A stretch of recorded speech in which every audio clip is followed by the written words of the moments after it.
Good morning, everybody. I just realized that today is Tuesday and I didn't do the Daily Gem yesterday. Now, we're just getting this community up and running. So for those of you that don't know me, my name is Barbara Jeannie, and I'm the facilitator and the creator of the virtual B&B, and the B&B stands for Breathe and Balance. And this is a place for parents and educators and other calm craving souls to come for a few minutes or a few hours and just get away from the noisy, chaotic world, online and offline. So our weekly gem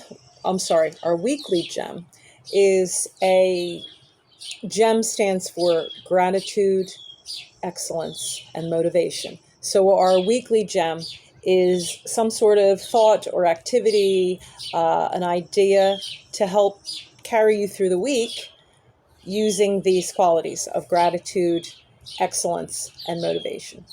So today we're going to focus a little bit on play, and this is a very short video. A lot of adults forget how to play, and that's kind of the natural progression of us growing up and getting jobs and having mortgages and families and all the grown-up problems and responsibilities that occur just as a natural progression of time. So I thought I'd talk a little bit today about the benefits of play. So when was the last time that you actually played? Some of you have children. Actually, most of you either have or work with children. And sometimes those daily routines, I know with me as a parent, thinking back when my child was little, the regret of not being able to make time to play with my child the way that I would have liked to. Between work and then being a single parent and picking up the kids from daycare and then rushing home, putting them in front of the TV or setting them up with homework or an activity that they could do independently while I'm making dinner, and then supervising homework, and then beds, and then bedtime. It's just a never-ending stream of one activity into the next. And a lot of us don't have time to play with our children, let alone be able to take some time for ourselves to play a little bit. But some of the benefits of play, and it could be simple. Play can be very simple. It doesn't have to be a long, elaborate thing. Is stress. This is the number one benefit to incorporating a little bit of play into your life. It's a fun activity. We think back to childhood, at least I do. When I go into a toy store, I was a few weeks ago helping Lauren, my daughter, pick out a gift for somebody. And just looking at the toys was bringing back memories for me. And I'm almost 60 years old. So the toys when I was a kid were much different than some of the toys that you all are used to. There was no electronics when I was a kid. There was Atari that we put on the TV. And those of you in your 50s and 60s probably remember this. It was a real high-tech video game where you had, I think it was hockey, tennis, and high-lie. And it was two little blips on a screen, two little paddles that you moved up and down with a stick. And there was a literal dot that went back and forth across the screen. And that was it. It was a green background with white lines and these two little either hockey or tennis rackets, that hockey sticks or tennis rackets that you moved back with the joystick, and you could put it on slow or fast. That was the extent of our video games. But I'm not saying that video games are all bad. They do teach certain skills. The problem is that when we rely on them to babysit our children or to keep them quiet, it creates a lot of sensory challenges, it creates attention problems, and it isolates children from other activities that also help them to grow. One being learning how to manage stress. As adults, when we engage in play, and I mean completely open-ended play, just letting loose and just relaxing, it relieves stress. Your stress level goes instantly down. You're engaged in an activity, you're laughing, you're having fun, and this releases chemicals in the body, endorphins, that not only cause happiness and good feelings, but it also can relieve pain. So that's one of the benefits. Another benefit is brain integration.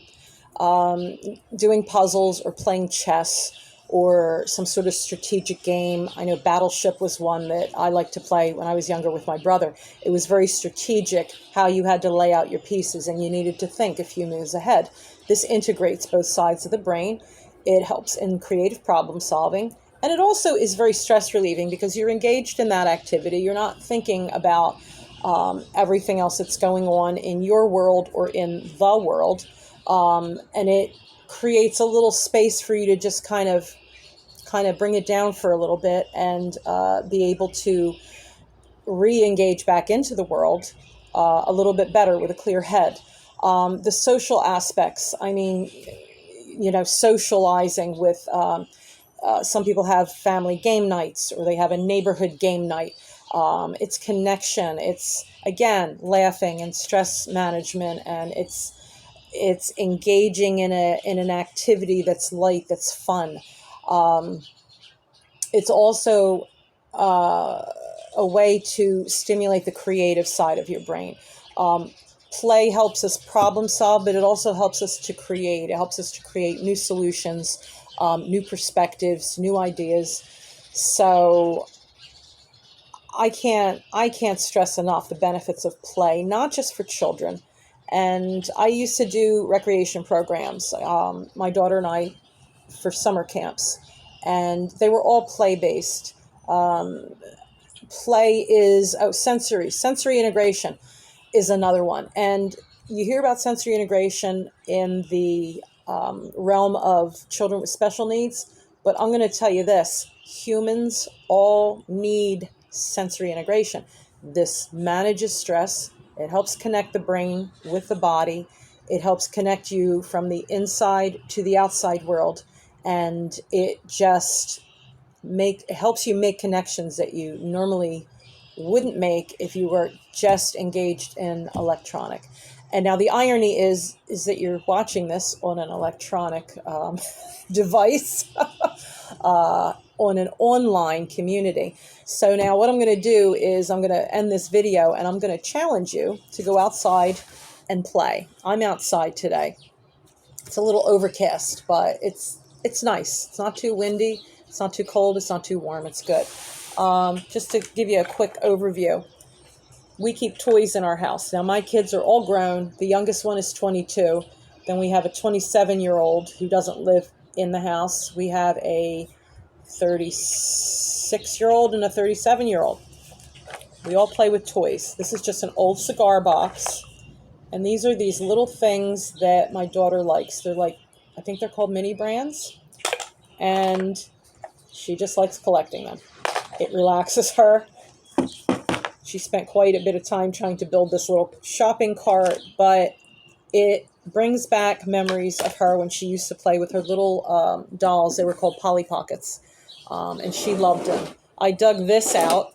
This was a chocolate tin that my daughter's grandmother gave her, and inside I found jacks. Now, I know that this is an antiquated game that many people don't play anymore, but the whole key with this was, for those of you that don't know what jacks are, was to put the jacks out on the ground, and then you bounce the ball and try to pick up a jack and hold the ball at the same time.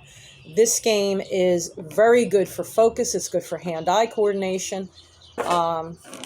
And I found after all these years, I couldn't do it. So I need some practice. I'll have to practice with that a little later. We also have the grown-up toy basket with all kinds of odds and ends. One year at the summer camp, we took pipe cleaners and we made soap bubble wands out of these, poured the soap bubbles into bowls, and that was so much fun. Some kids put beads on them. Some adults did too. This is, I don't know what this is. This looks like a little Oh my gosh. Littlest pet shops. That's what they are. These are my daughters. So I'm going to keep them in here in a safe place. What else we got? We got bags and bags in here. Oh my gosh. So this was a little toy I bought her that had little dancing fairies in it, and you spin the bottom and there's a little thing here and the fairy spins around. Just something simple. It's not anything elaborate. We've got Play-Doh. We have dice. We have magic markers. All kinds of stuff. There's a little miniature spirograph I bought at the dollar store.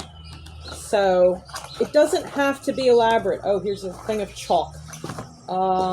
Here are, what are these? This is another cigar box with plastic animals in it, okay? My daughter's a Scorpio, so she likes the scorpion the best. Dragonflies, elephants, not just for kids. This is something from her childhood. Oh, stickers, little window clings. That's all. Uno cards. This is a great game. Okay, but it doesn't have to be elaborate. Okay, your play bin, your grown-up play bin. It could just be simple. It could be silly putty. It could be the pipe cleaners. It could be coloring book. We've got coloring books in here too. Okay, and you can do this with your kids. You can do this by yourself. 3 minutes to yourself. Don't underestimate that. You don't need to take an hour-long play break in the course of a day. If you have 2 or 3 minutes, play. I know Candy Crush was a big one on your phone. That counts as play, although I prefer playing offline. I just was never into the video games, but that's just me. But anyway, so think about how you could make little pockets of playtime throughout your day. And then maybe bigger pockets at the end of the day, whether it's with your dog or with your kids or with the neighborhood kids, with your spouse, your best friend. Okay, just pull out a checkerboard or print one off of the internet. We have birds flying around out here. I'm sorry. I live in a yard where there is just, you can't really see it. I'll show it in another video, but there are trees and gardens and there's butterflies and birds and all kinds of animals, but there's a big hawk flying overhead. It's beautiful. So anyway, sorry for the distraction. But again, play, wonder, notice your world. Take a walk around your yard. Okay, I've got flowers coming up over here. Here, let's take a walk. Practice what I preach, right? Here we go. Can you see those? All these flowers coming up. This is a flower bed that my husband put in that just, we just threw a bunch of wildflower seeds in here. I'm hoping you can see this because I can't see what the camera is showing. These are grape hyacinths, and I love walking out here and looking at the purple and the yellow and the dandelions. I love the dandelions, even though most people think they're a nuisance. They're actually a food source and a medicine source, but that's a topic for another discussion. A discussion for another day, or a topic for another day. Anyway, I'm going to go in and get some work done. Oh, tomato plants. My husband's tomato plants. Basil, not looking too healthy. It's outgrowing the pot, but that's my yard. Woodshed. Chimenea. That's it. I have a simple home. We do simple activities. And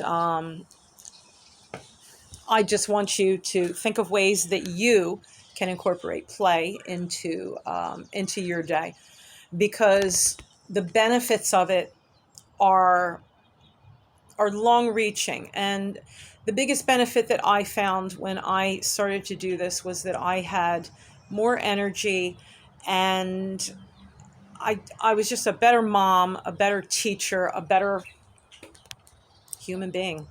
It just integrates and helps you to really focus on what's important and living with a little more joy. So I'm going to end this here. I hope you have a wonderful week.